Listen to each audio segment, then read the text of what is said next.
Hello, everybody. Welcome to this week's Our World Today, the Unionist Perspective discussion.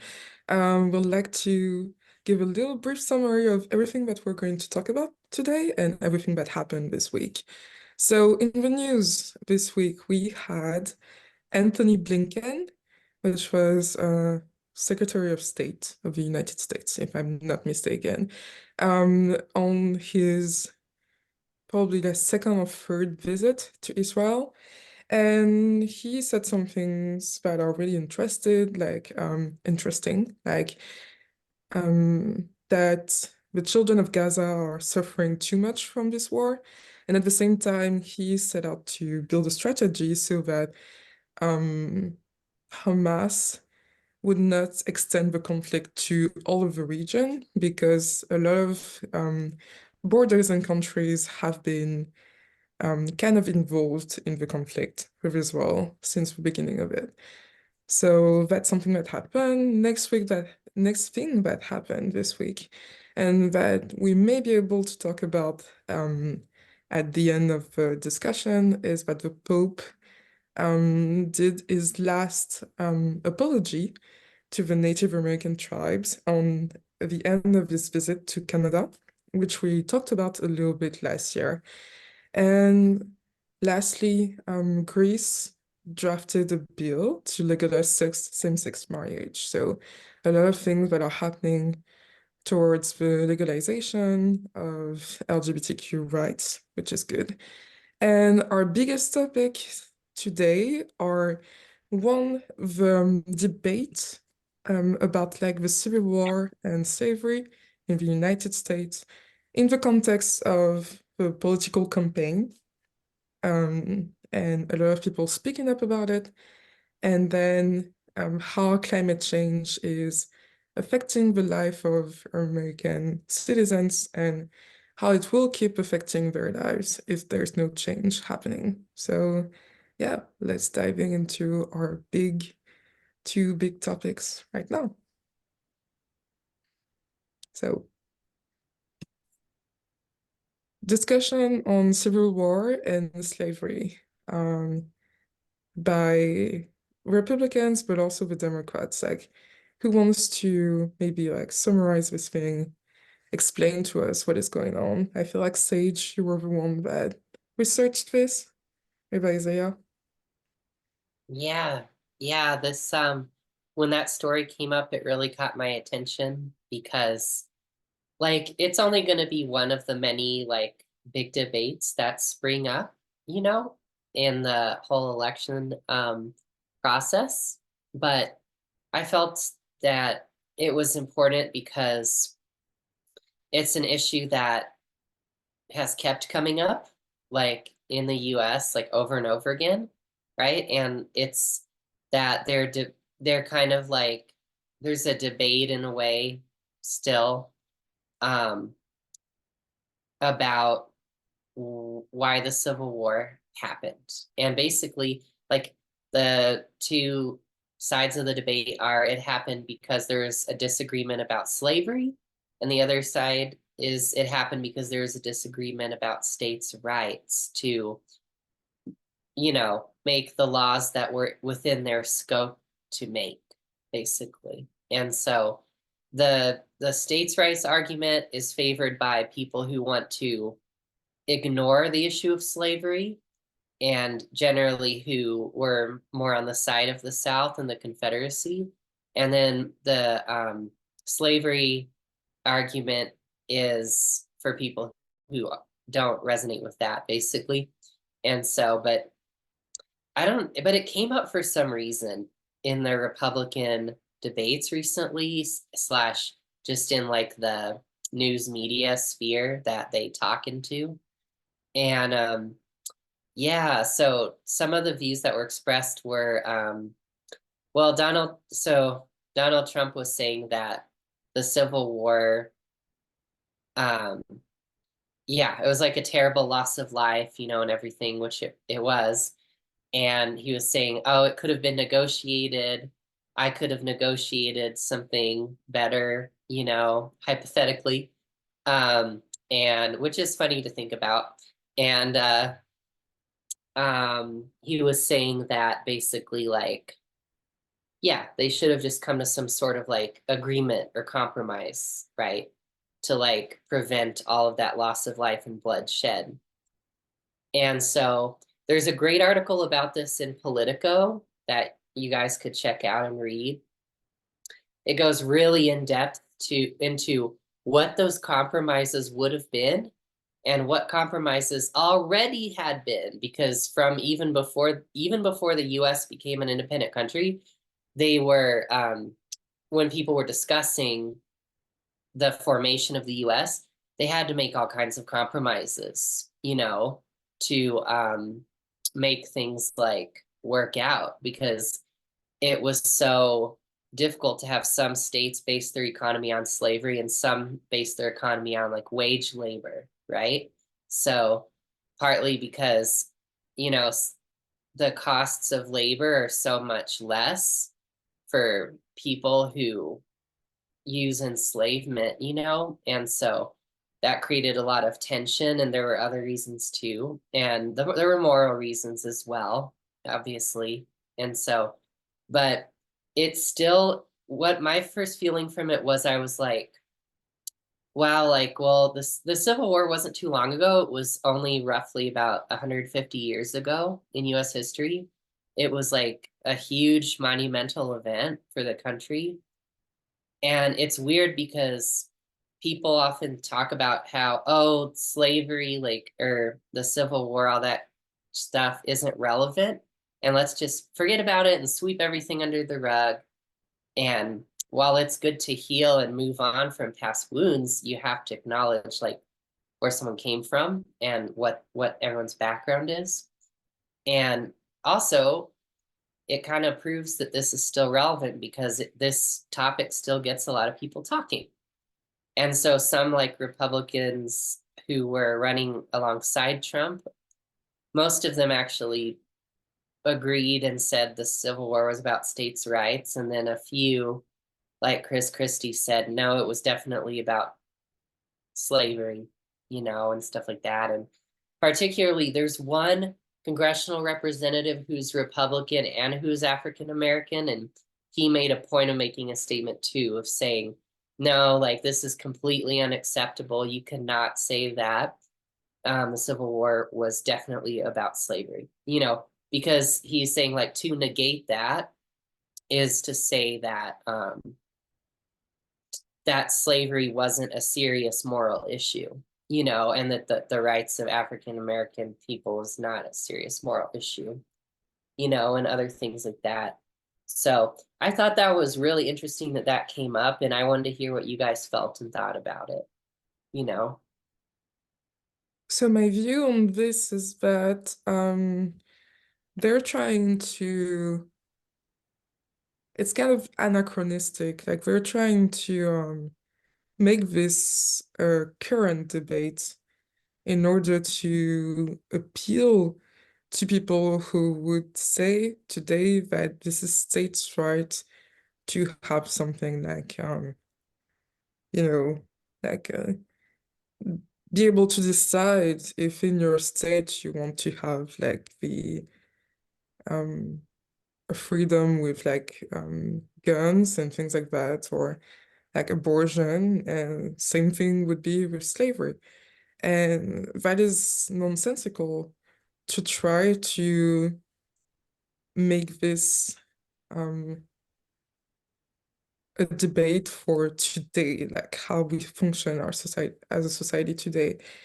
However, this is a good tactic to be able to appeal to voters, like future voters today. So that they appeal to the polls because they've been so polarized that they will say like, all right, in the primary, I will like vote for that person or this person. Like instead of having them be very like peaceful and neutral and saying like, oh well, they don't need my vote. Like this is tactical to me. And that's why it is nonsensical. And obviously, like I think these things shouldn't be played with. I think there's still there's still something sensitive about the way it happened, the way it played out. It's like, yeah, it was this bad 150 years ago, so obviously there are still wounds there, right? But playing out on these wounds in order to have people be interested in you as a political tactic, that's something that I don't care.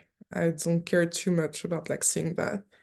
And that's my view on it. But yeah, I really feel like it for me, like anything that comes out, um, a discussion from the past that people don't agree with that comes out is smack in the middle of that presidential campaign and primary. For me, it is always, always a communication tactic, political communication tactic. And maybe that's my political science brain that is like running down the heels and saying like, hey, like obviously people are trying to just like instrumentalize this. And maybe it isn't. Maybe they truly believe in what they're saying, but I truly think that there is a side of like appealing to people in terms of emotion and drama so that they can go to the polls. But that's what I feel. Like I'm curious to know like how do you guys feel as well about that?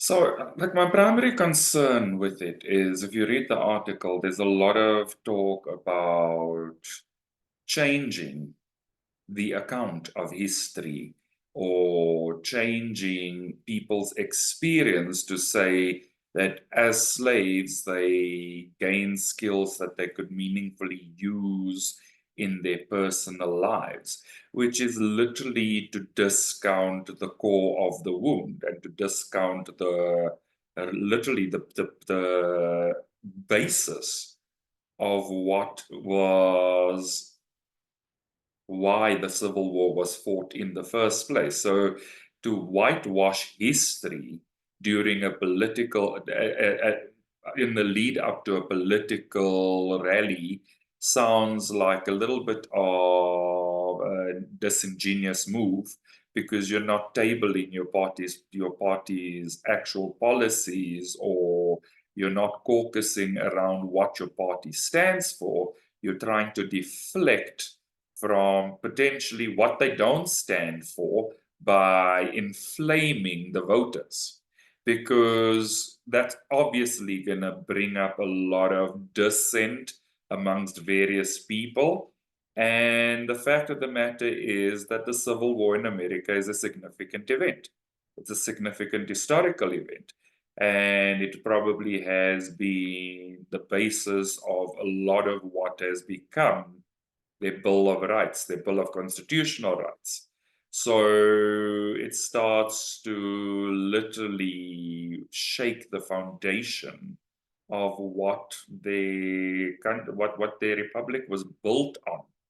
It also then just brings you into the arena of a political battle, because as opposed to again debating what is topical and relevant to people under these economic and political conditions, you're fighting about history that actually at this point should not be rewritten. So there's a lot of play happening. It's probably definitely on the level of what you were saying. It's tactical. It's tactical potentially to avoid revealing their strategies too early as well. So there's many considerations, but I feel like it's a very disingenuous move by both political parties to play on history as opposed to playing on what is relevant and pertinent to people for their current lives and their future lives.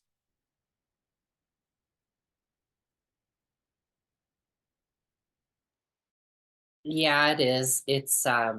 I feel like um it's just something that like just keeps coming up again and again because like throughout the history since the Civil War, because it's basically like it's either people who want to like accept what happened in the past and own up to it and heal the wounds of the country, or people who want to deny it and like whitewash it and like quote unquote move on, and who want to, it's basically people who it's a difference between like accepting yourself and like forgiving yourself versus like narcissistically like gaslighting and denying, and being like that never happened. They're both one is fake self-esteem and one is real self-esteem, right? But the spiritual conundrum that people get caught in is they feel like if they accept that our country has the history that we have, which every country has, every country has things in their history that have been, you know, that have been like dark, because we've all been healing through this illusion of ego, right? But sometimes people feel like I'd rather not face that because I can't forgive myself. I can't see myself as innocent. I can't see the truth there, the lesson, basically. And like that's just what they're playing into, you know. So, and I think for Donald Trump, the way he approached it was he was saying he could have schooled Abraham Lincoln on how to better negotiate his way out of the Civil War. That's part of Donald Trump's cult. It's his cult of personality. Like he has a personality cult, and he gets people to believe he's like this all-powerful guy with masterful negotiating skills, and it just plays into that like kind of savior image that he tries to create, like him being the savior of like whoever he appeals to, basically. And so that's definitely not cool, but that bubble is bound to pop eventually. But it's not popping yet because he won the Iowa caucuses by like a huge margin. So, that's definitely not. But, like denial can only get you so far. And I feel like we're going to see that play out. But anyway, that's all I had to say about that. Yeah, I think your analysis was really, really on point for me.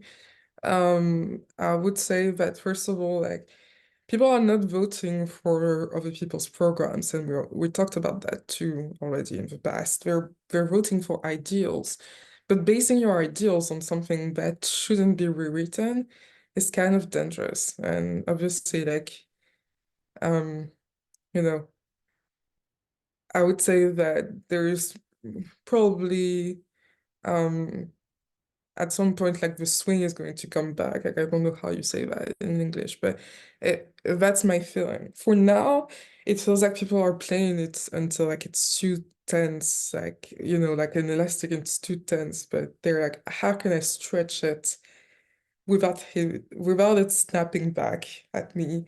And that's what they're playing out. And it is so annoying because like people think they're voting for ideals right now, but they're just voting for emotional things. And obviously, they feel these emotional things. Otherwise, there wouldn't be a debate about that. A lot of people are still having this debate about civil war and what it was about, and trying to re-explain it and not make it about slavery. Well, obviously, yes, it was about like there is a thing in America about like states wanting to have their own rights, but negating that it started with slavery and transformed afterwards. It's it's so ridiculous, but whatever. And there is this other thing about um what did I want to say? Yeah. I really think that there's a lesson for people, for sure. Like you said it, like there's a spiritual lesson about, you know, learning from all of this, like not being not being dramatic, not going into things um with an emotional head or like with their ego, And I think there is definitely something for the United States where they see these civil wars and conflicts in other countries, and they say like, oh my God, like other countries are doing so bad. Good thing we're in Western countries and this is not happening anymore. And there is a little bit about that. It happens in Europe too, like denying their past.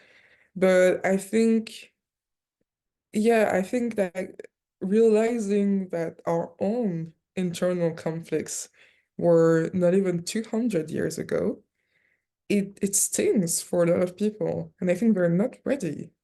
They're not ready to see that. Like it really, really stings.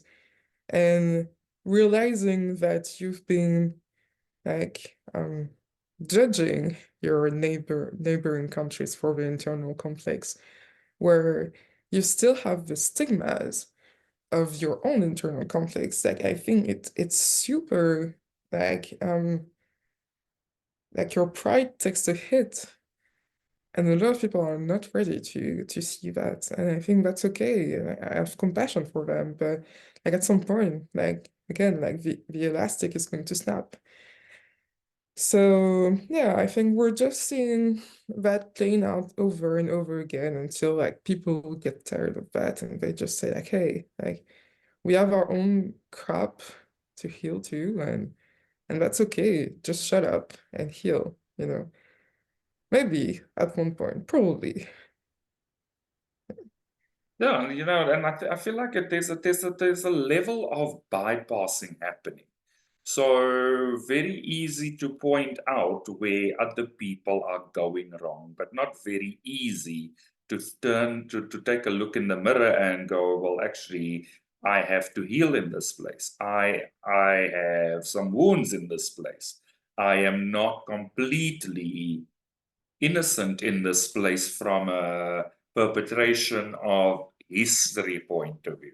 So that there's a layer of ownership and acceptance, and possibly the opposite of it, of almost a national level of avoidance of the core, which is that there's a truth, a very uncomfortable truth, that if actually observed and taken into awareness, would probably allow for the level of healing that is required, and probably would also then lead to the level of respect that is necessary to be that global power that you're proposing to be or expounding to be. You know, it's very difficult for people to respect you when you literally play a narcissistic avoidance game.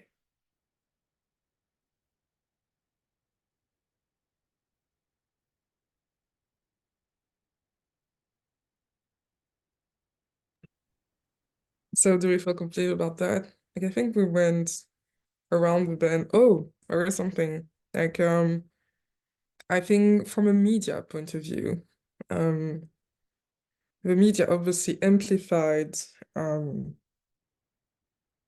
dramatization of this, like the movement. Obviously it's like political campaign, debates about sensitive things, the media is going to be there. Obviously they have to report about it, but I feel like the the way it's reported is very, very dramatic. And we need to take a look at that. Also, Sage pointed out that um, the point of view of Democrats wasn't really like taken into account there. And that's funny because a little bit, maybe. That's kind of funny because in the past, like Democrats historically, there were ones that were more right-winged, and then it shifted, and the Civil War made it shift, actually. Yeah. And there's something to say about that. Like, I think people are taking ownership of stories that historically are not from their parties and not necessarily from their ideals. And I think it's just another example of the instrumentalization of the information. So yeah. Oh, yeah, you're right. That this whole slavery Civil War debate thing, though, it it did happen mainly within the Republican Party. It's just Mhm. it's kind of highlighting this split, like part of the party that's like more aligned with Trump and more like extremist. Mhm. Yeah, they want to be more like hardcore and like historically in denial. And then there's the more traditional Republicans, like the George W. Bushes of the party, who are just kind of, hey, let's all get along, make money from oil, come on. Like they kind of want to be like more toe the line more and, be more like, they don't want to make waves as much like that, and that was like Chris Christie. And so, but the Democrats were kind of just taking this as an opportunity to like, just score easy political points and just be like, oh, these, look at these people, like they don't care about the plight of Black Americans. They don't care about all of that. The Democrats would across the board, anyone who's commented has just said that. Like, of course, the Civil War was about slavery. It's just like an easy points they can score, to people who care about that. For people who want to hear that message that slavery had nothing to do with it, you can't say anything to them, right? But it's just like a psychological like thing, and it's just whatever, And I feel like the news media, like you're saying, they would do well to, if someone's talking about the past, the news media should delve into the past and help us understand what really happened. And that's why I recommended that Politico article. It goes almost into like exhaustive detail about it. So it's just useful to actually examine what they're talking about instead of be really absorbed in like well, he said this, well, she said that. Well, look, this person's turning on that person. It's like, okay, yeah, should that be the main focus though, Is that what you were talking about? Yeah, Yeah. that was kind of what I was talking about. Yeah, I just wanted to mention that I think it was important to see like all sides of the things. Like obviously that's what we do here. We take all sides of something and we just analyze them. And yeah, I think it was important. Obviously, like I'm not denying that for some Democrats it feels like a blessing that they can just reinforce their the people that are the foundation of their voters, of their audience, in saying that, oh, people don't care about the fact that it was about slavery and African American and things like that. But yeah, I just wanted to see how both the other party and the media was treating that thing. And yeah, I think you said it right. Like going down into history without bringing judgment into it would have been good for everybody. I think a lot of people need a good dose of history and how it plays out. And I think people would do well to do their job in a sense that it would inform more people like that instead of just spinning your wheels and exhausting yourselves on useless debate.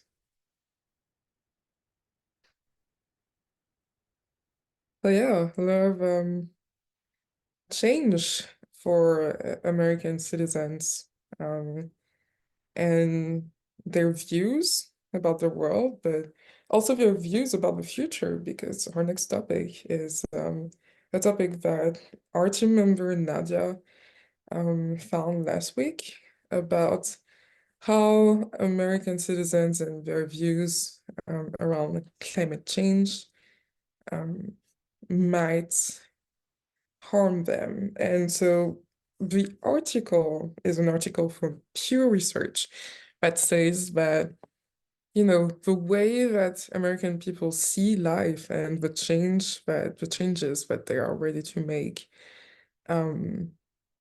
for this are not enough to save us from the worst effects of climate change.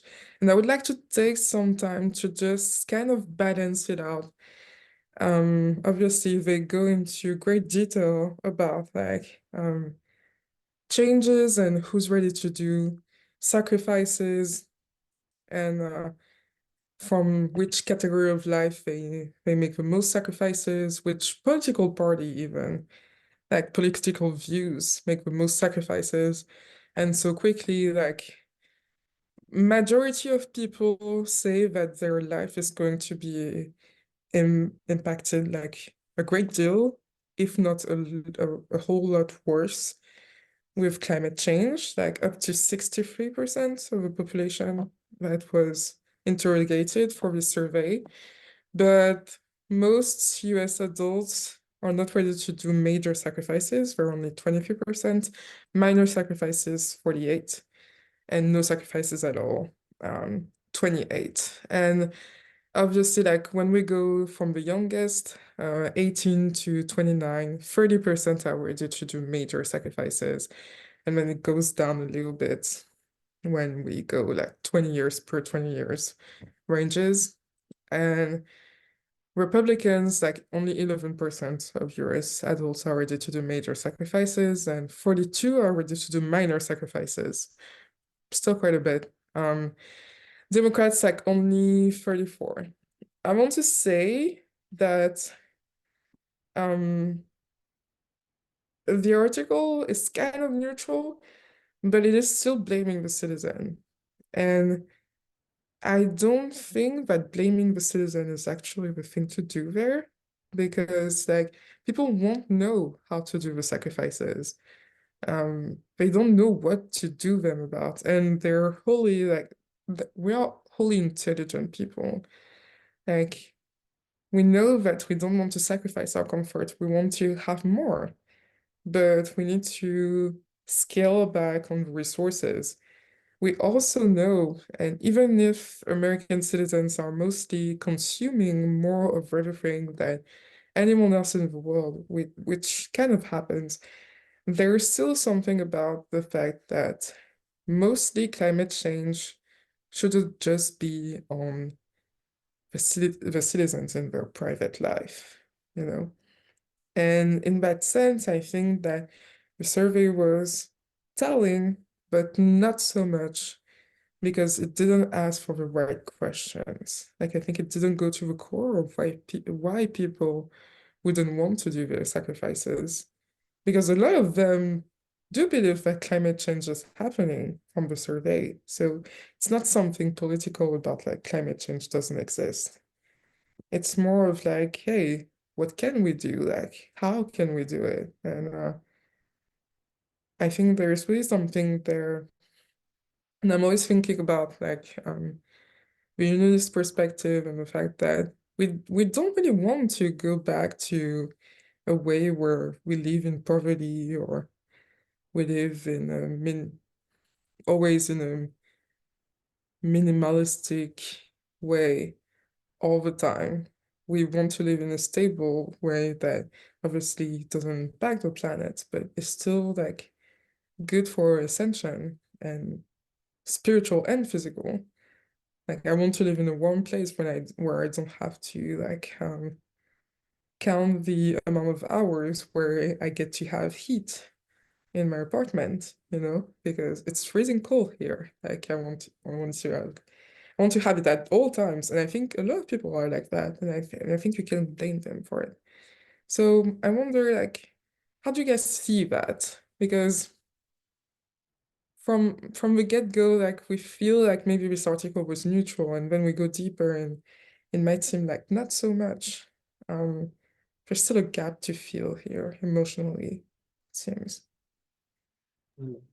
Oh my gosh, I feel you're right. I didn't even think about that, but you're so right, because it's not, the bias wasn't quite as much in what they did include and write, but what they didn't include and what they didn't write, and they didn't ask people. And yeah, you've got a point, because like someone who's very radical and left wing could say, I am completely unwilling. I don't want to make any sacrifices on my part, because they could be saying like, these changes need to happen on the government level.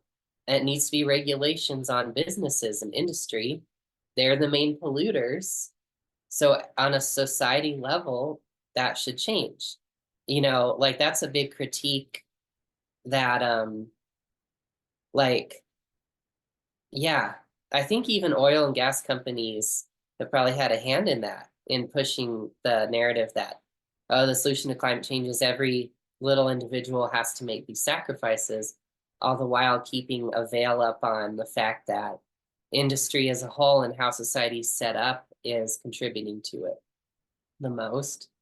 And yeah, that's really a point. And the article didn't, in the research, yeah, they didn't ask people, like, do you feel like these certain reforms or these certain things would be necessary or anything like that, or take into account, like you said, people's ignorance about it. Because I heard fossil fuel companies, they also deliberately withheld that information, like scientists in their own employment discovered the greenhouse gas effects, and they had them withhold the information, and they suppressed it deliberately. I wasn't totally sure if that was correct, but so that's like a factor in it too. So I feel like I agree with you. There needs to be more like, more than just like, oh, it's just on the individual, you know what I mean? So yeah. So part of my concern with this research was that they quote a sample of just under 9,000 people in a population of over 330 million people. Now, for me, that's a concern from a research representativity point of view, to then go and quote percentages as being the opinion of percentages of the population when the sample size is so small. Now, I get that they cannot sample just the logistics of a sample means not everybody, but for it to be representative, I don't believe that 9,000 people is representative. Also, if you consider that by advertising standard, the standard is one person potentially represents the opinion of 10,000 people. So we extrapolate this, and that 9,000 becomes what? Potentially 1 million people, representative of 1 million people. So 36 million, 336 million, I'm saying their research is slightly flawed. And I'm also saying that it requires a larger sample size, but it also requires to take into account the factors that both of you have mentioned. How educated are people about climate change? Do they understand the implications of when articles are published about fracking or greenhouse emissions, or the potential of renewable alternative energy in relation to what has been the traditional methods of generating power, so that they can actually then have a bit of a more informed opinion, as opposed to a sensationalized concern because there's climate summits and all sorts of other things, and there's this massive thing around global warming, and there's this massive thing about how the weather patterns have shifted, which is causing a lot of concern. So I feel like there's a lack of education first, that's not allowing people to potentially provide their real input into surveys like this. Yeah, I think there are a lot of things where we can go. Like Pew Research is really well known right now. They could like partner with governments and just say like, hey, why wouldn't people take the surveys when they first go into work in the morning, so that we have like bigger samples or things like that. That is something that is possible. And there's something very like interesting at the end of the research, like a little bit further down, where they say that people are confused. 44% of people are confused about all the information out there. Then like 79 are frustrated that there's so much political disagreement, and then they're like kind of sad about what is happening to Earth, that like they don't know how to change, and like only 38 are optimistic about how we can address climate change. And because of all this frustration, they say that they're 53% are suspicious of all the groups and people pushing for action because they don't know the political agenda behind that. And 33% are annoyed that there is so much attention on this issue. I don't necessarily think that people are just annoyed because they don't care about Earth. I genuinely think that we see this as this big mountain of not being able to do anything or see anything, or like of the irreversible actions of our era of industry that has like lasted, funny enough, like almost 200 years, and they don't see any point of return from that. So only having people say like this is getting worse, here's what's happening in the world, and this is worse because like we have fires and hurricanes and things like that. People can be like, they're going to be anxious. And when we're anxious, we're just going to reject the information. So in a human point of view, like I'm just very compassionate with people and myself. Like for example, like I cannot sit down before a TV and watch something for more than 30 minutes that is very dramatic and very like sad and things like that. I prefer to do my own research because I am so fed up with all this information that is always telling me the same thing. So why would we, as when we go into a professional sphere, think anything less from that? And again, they went deep on some of the things. Like people don't want to hear about that anymore. They're suspicious, they're frustrated. But where is the thing about the reason why they're frustrated? What are the emotions that are going through people? Like, where is the positive things, like the things that we can change? This is like super, super. If we see the truth of this article, like spiritually, it is super, super down. And I say this like from the political path point of view, if you have a mountain before you, you're not going to know what to do next. People need to have like a step-by-step and sub-steps and sub-levels of understanding and comprehension and steps that they can actually do in order to have that. It is too much of a macro level for any people to have any kind of good understanding or input into that. And so again, like that's why I'm so annoyed that the survey is pointing fingers at American citizens because first of all, yes, it is a very small sample, and also it is so incomplete. It is so incomplete to talk about humans like that. Like and what? Then people don't want to change, so we give reason to political people and we keep pushing on the citizens as private persons and not as a whole, a society, and we keep saying like, oh my gosh, nothing is going to change, but we're going to continue to dramatize this and going to continue advertising, pushing action for nothing. Like this is complacent. I think this is very complacent from people that can actually do something to change it. And maybe like Pew Research, maybe they did an article about how to change it from the industrial point of view or the government point of view. But the thing is like the thing that was advertised was American citizens. So again, what part is the media playing in all of this?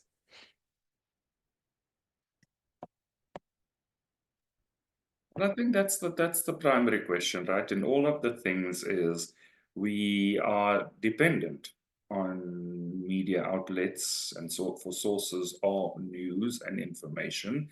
And we do require that there is quite a bit of truth and quite a bit of factual information in these sources. And that then speaks to starting to actually, again, educate people. Because it's very easy to keep people on the hamster wheel when they don't have adequate or full information, and they're misinformed to make snap judgments based on being incised by various statements that just pushes emotional buttons. And I think that's really what we have spoken to and unpacked in a lot of things to understand the core of the truth, the core of what is actually being pointed to. And I mean, it even just spills over into the article around the Pope's visit to an indigenous tribe in Canada and an apology around the Roman Catholic churches kind of encouragement and enactment of policies removing children from their homes in the hope of growing Christianity, and how that then resulted in various atrocities and abuses that even ended up in ritual burial graves, being covered up, and people not knowing what happened to their relatives, to their kids, having lots of religious related wounds because of a policy to expand the church, which allowed for the expropriation of territories, which allowed for the perpetration of atrocities. And while we cannot say that the church encouraged it, the agents of the church enacted it.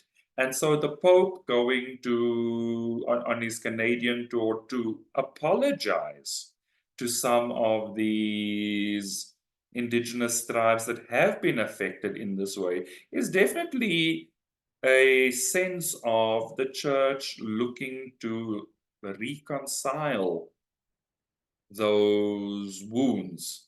But there's also a component where where some of those people are reportedly saying that it's not enough for him just to apologize. There has to be action taken against certain of the perpetrators where there are records of abuses from a sexual kind of nature and all of those kind of things. So there's a lot of nuances that speak to the hurt. And the hurt is sensationalized in the media to almost to polarize people to whether something is right or wrong, as opposed to looking to the fact that a wound was created and what can be done to actually start to heal that wound.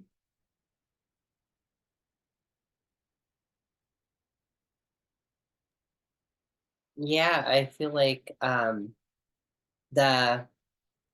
I mean, the emphasis is on like apologizing and everything, and saying that the church regrets it and that it was a terrible thing, and that's undeniable that the events that happened were terrible, and that the church members of the church were responsible for it and everything. Um, and then they're like processing the guilt about it. I guess the most important thing, like from our perspective in unionism, would be make a new choice. So for the church to and everyone involved to make a new choice from what was happening in the past and what's been happening. And I think still happening. And I think it's just that with the church thing, it's like you're believing that it's right to control other people. Like being like, these people need saved. We need to push them. We need to force them and coerce them in some way to convert and bulldoze over them in whatever way we can. That's control. That's not God's will. God doesn't will anyone to be saved by being controlled and bulldozed. And then the other part is the, like, frankly, like the genocidal part of it, which is saying that like one culture is superior to another. And that's still something too where we can heal in society, because those two combined together with the whole colonization of the Americas. And so I think that's the new choices need to be made there, and that's what will matter. And then they're also talking about the legal side of it too, like you said, Granville. So yeah, I feel like that's probably what needs to happen for it to be complete. And I think these things they take time, I would say. Like for any nation, the healing and the actions taken, they're going to take time. And Pope Francis has only started to apologize for these things for like maybe what, 2 years? So in terms of like longevity, this is not a lot. So here it was with the Inuit people in the Arctic territory of Nunavut, if I say this correctly. Hopefully I say this correctly. And he did not just apologize. He went to see like the chief of tribes, talked with them, really had discussions with them. I think this is really like important to note, compared to this thing with climate change. What I want to say is that everybody is responsible for their healing, yes, but in order for something to grow as a community, as a system, as a new choice to be made, like there needs to be relationships. Like everything is based on relationships. And for now, like I think citizens don't see the relationship between what they need to do and what the government is actually doing to help them take these steps for climate change. Here, for the apology to people, I think it's different because there really are discussions. And there's really a relationship being made that was never made before. And so with everything that is very new, I think it would take time. Hopefully we'll see actions taken afterwards, but I think that if we have to look at it from a unionist perspective, like the choice is already being made and everybody is doing their part. So the survivors spoke up. And in response to the survivors speaking up, the government and the representative of the church actually made something out of it. And that's a good thing. That's what is missing for the climate change actions. And here, like, we see a relationship being made. And the Pope, like, as everything that he is doing, obviously, like, as a representative of the church, he is doing his part in order to help heal people. And healing is important there. And from that healing, like the healing that is starting to happen, I think afterwards we can take actions. And hopefully this is not the end, but the fact that it is a renewed apology or like a new apology to another territory and chief of the tribe, but not the first apology, but is continuing to do the work. Feels to me like this is the opening of a new chapter and not just an apology and that we forget about it like so many people like to do in terms of like apologizing for genocides and mass things that have happened.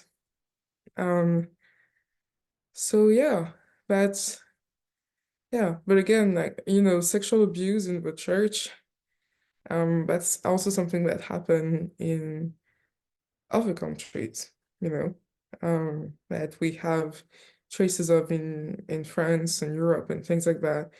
And we've known that for like 10, 15 years. We're only starting to see actions now. And I don't think it's for lack of trying. I think it's just because, again, might take time. So yeah, I think he's opening up a way and he has started to do his part. And then there's going to be the legal action, but he's not responsible for the legal action. So yeah, wondering how this will play out, but it feels like it's going in a sense that feels positive, that feels like it's you know, it's going to bring results, like things will move from that.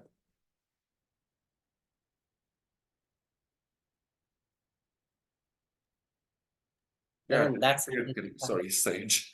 I definitely agree that there's a much more positive feel to it, and in that there's the sense that the choice to heal is being honored as well. as just saying, it's a good contrast to the denial that we were seeing with the Civil War, but the Catholic Church being like, no, we accept like what happened, you know. Yeah. Lots of lessons around choices, I feel, and not taking your generational emotional healing for granted, for sure. I would say that about all the things that we've talked about today. I would feel like it's an encouragement to go deeper into feeling everything and not putting a cap or like a veil on things that you don't want to see, even if that's hurtful. Perfect. And on that note, thank you to everybody for the conversation today.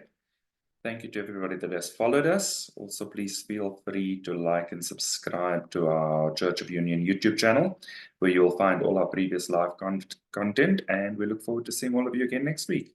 Thank you, everybody. Bye-bye.